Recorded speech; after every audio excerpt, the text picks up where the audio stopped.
जयराम जी, माननीय सदस्य जयराम जी, बोलिए बोलिए आप बोलिए। धन्यवाद अध्यक्ष महोदय।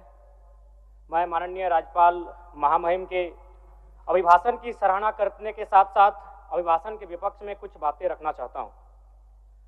माननीय राज्यपाल के अभिभाषण क्रम संख्या 6 में केंद्र सरकार से 1,36,000 करोड़ वापस लाने की बात कही है और सही भी है, और हर एक राज्य को उसका बाकी पैसा मिलना चाहिए, उनका हक मिलना चाहिए। लेकिन अध्यक्ष महोदय, मैं आपके माध्यम से सरकार से पूछना चाहता हूं कि राज्य के सभी बैंकों ने मिलकर 2019 से 2024 तक 5,55,018 करोड़ रुपए दूसरे राज्यों को भुगतान करने का कार्य किया है।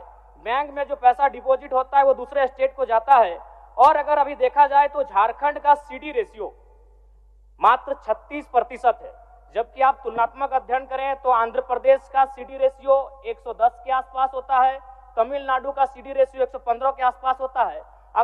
और सबसे महत्वपूर्ण बात कि बैंकर समिति के अध्यक्ष माननीय मुख्यमंत्री होते हैं। अगर इस पैसे को हम लोग बचा के अपने राज्य में ले आते हैं तो लोन के माध्यम से यहाँ के युवा, यहाँ के महिलाओं को अगर निर्गत कराते हैं तो बहुत बड़ी समस्याओं का निदान होगा। इसलिए मैं चाहता हूं कि सत्ता का ध्यान इस ओर आकृष्ट हो।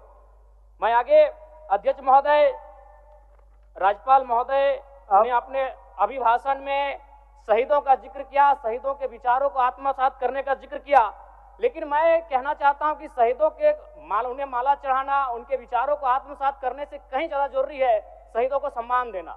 मैं एक झारखंड, चूंकि माननीय मुख्यमंत्री भी झारखंड आंदोलनकारी के सुपुत्र आज वो मुख्यमंत्री हैं, मैं भी एक झारखंड आंदोलनकारी का बेटा हूं, आज मैं विधायक के रूप में आपके बीच हूं, लेकिन आज असंख्य झारखंड आंदोलनकारी के परिवार है जो आज छत बिछत हो चुका है। इसलिए मैं चाहता हूं जिस प्रकार एसटी आरक्षण, ओबीसी आरक्षण और एससी आरक्षण, ईडब्ल्यूएस आरक्षण के साथ झारखंड आंदोलन की लड़ाई लड़ने वाले आंदोलनकारियों के परिवार को, आश्रितों को 5% आरक्षण की व्यवस्था की जाए, ये मैं सदन से मांग करता हूं। अध्यक्ष महोदय, थोड़ा सा और समय लूंगा। अब हो गया जयराम, जब सरकार का उत्तर होना है, अब सरकार फिर बाद में फिर सेकंड पारी में मौका मिलेगा। मान्यवर